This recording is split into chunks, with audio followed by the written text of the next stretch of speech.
everybody, my name is Kristin and I work for the City of Aurora's Open Space and Natural Resources Division. Today we're taking you along on the Summer Imagination series with the Aurora Public Libraries to learn all about a really special animal that calls Aurora home. Based on these trees, do you have any idea who we might be learning about today? Well, if you guessed beaver, you were correct. Aurora is home to the second largest rodent in the world, the beaver. And we are going to be learning all about this very interesting animal in today's series.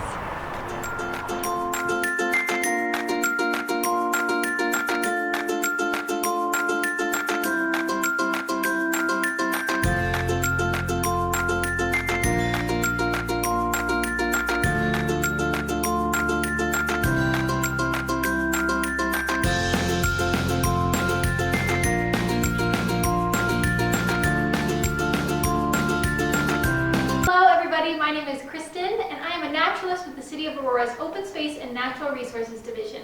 Today we are talking all about beavers as part of the Aurora Public Library's Summer Imagination series.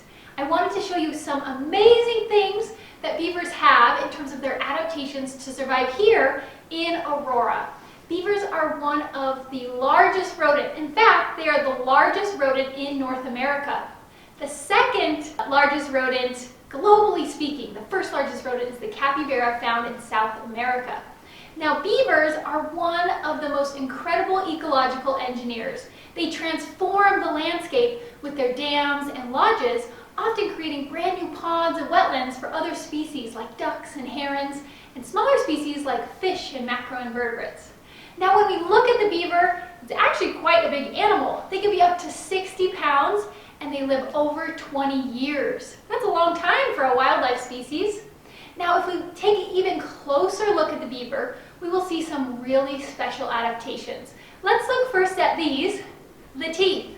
So, if we look very closely at the beaver's teeth, we'll see that they're actually quite large, which isn't too surprising considering they are rodents. These teeth will grow their whole lives. So if a beaver lives to be 21 years old, these teeth will grow for all 21 years. And these teeth are really well adapted to the environments in which beavers live. By that, I mean that these teeth are specifically designed to chomp on things like wood. So beavers, as you might know, really like to cut down trees. They then use those trees to build their beaver dams and beaver lodges. And these teeth are strong and tough in order to cut through that tree bark and through the center of the tree as well. They also have some back teeth here, and these back teeth are used to break down some of this plant material because beavers are herbivores, which means they only eat plant materials, which is pretty cool. In addition to these amazing teeth, they also have amazing eyes. If you look at the eyes of a beaver, they actually have translucent or clear eyelids that can shut closed and act sort of like goggles when they're underwater. Did you know that a beaver can hold its breath for up to 15 minutes? That's amazing! And it's what allows beavers to be a really well-adapted aquatic animal. In addition to those special eyelids, they also have special ears. Those ears can sort of close as well so that they can stay underwater for long periods of time without getting lots of water in their ears. In addition to those two adaptations, they also have a spectacular pelt. And by pelt, I mean fur. If you really use your imagination, you can imagine being an aquatic mammal diving through the water.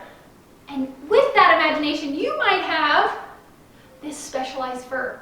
On this fur, we see little hairs on the top. And these hairs are actually water resistant. It keeps that water from getting too close to the beaver's skin. If we looked really closely into this fur, we would see another layer of hair. That hair is an insulation. It keeps the beaver really warm in our cold Colorado rivers, ponds, and lakes. So, a beaver's fur, in addition to its ears, eyes, and teeth, make it an exceptional wildlife animal to live here in Aurora, especially along our creeks and in our rivers. Another feature of the beaver, which is really cool, is its tail. The tail can be used to swim, sort of like wearing flippers on your feet if you were to swim. It makes them really agile as they move through the water, building their dams, their lodges, and finding new trees to cut down with those sharp teeth. Now the tail is also used for communication, which is really incredible. The beaver will actually slap its tail on the water to let the other beavers in the area know that there might be a predator nearby. Sometimes beavers can be eaten by things like bald eagles or coyotes, so it's important that these animals have a way to communicate with one another to keep each other safe. The tail is only one of many adaptations which makes this mammal well adapted to live in the water. Another thing that the animal, the beaver, has is these specialized feet. Now beavers actually have a type of webbed foot. Just like its tail, this helps it be very agile and able to swim through many of our streams, creeks, and ponds here in Aurora and elsewhere. They also have pretty sharp nails. So if you are a beaver, you are able to get pretty good footing if you're in the mud or on the sandy bank of a creek. If you look very closely at the feet, you'll really get a good look at those webbings.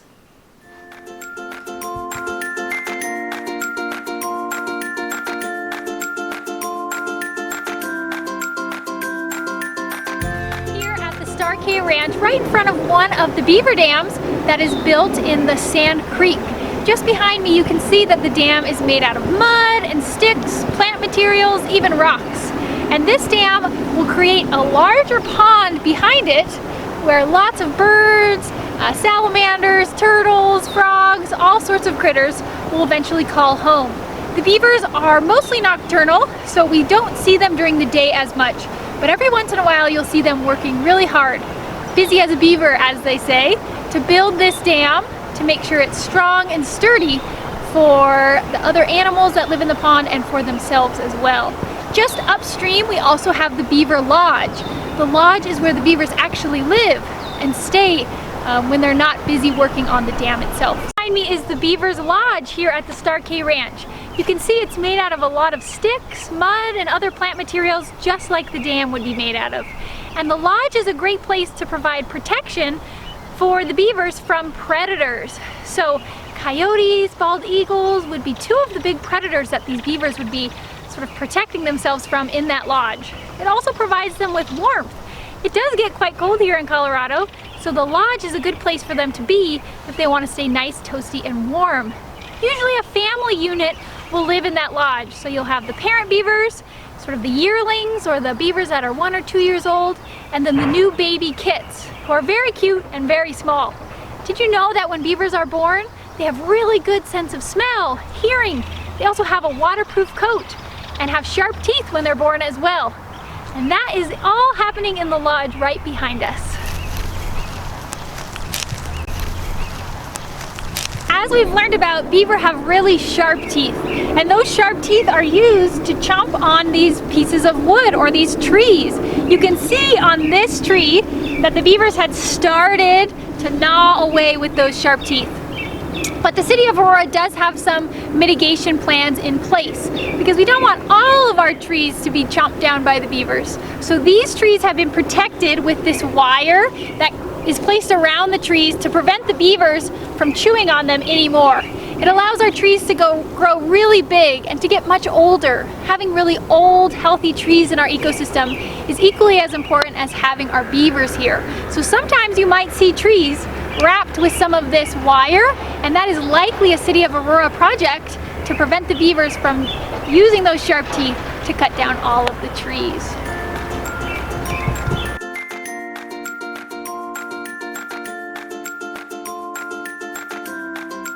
Now, we are going to do something together. We are going to build our very own beaver dam using our imagination.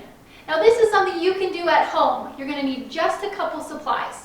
Now, here's what you will need to do this. You'll need a shallow container, like the lid of a Tupperware or something like this that can hold your materials.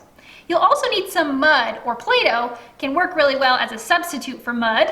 I'm using Play-Doh today, but feel free to make your own mud at home. You'll also want some plant materials. So here I have some leaves that I collected outside.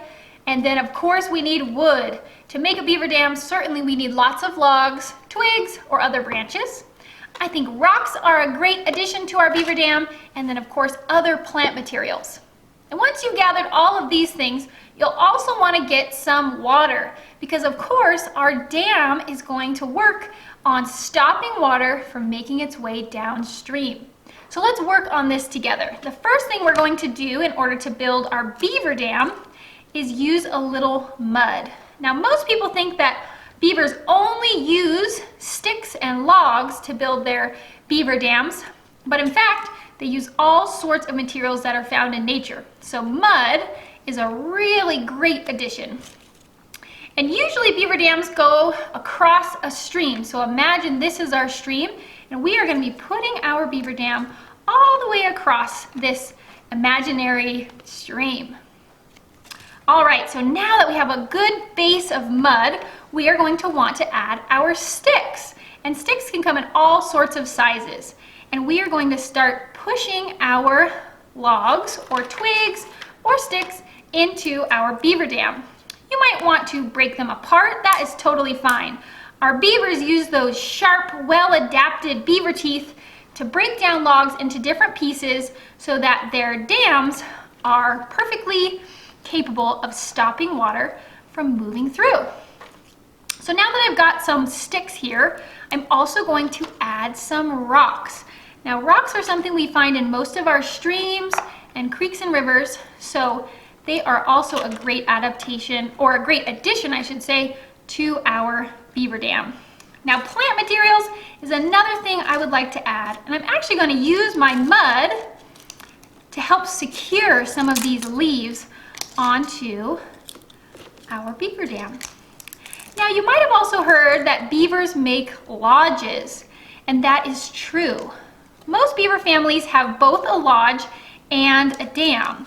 So the dam will be across the creek or stream, and then the lodge will often be in a different location, which is where they will sleep and eat and rest, whereas their beaver dam will be a separate entity altogether.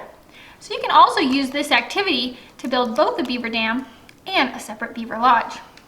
Alrighty, this is looking pretty good for our little beavers. Now the ultimate test. Will this beaver dam prevent water from making its way downstream?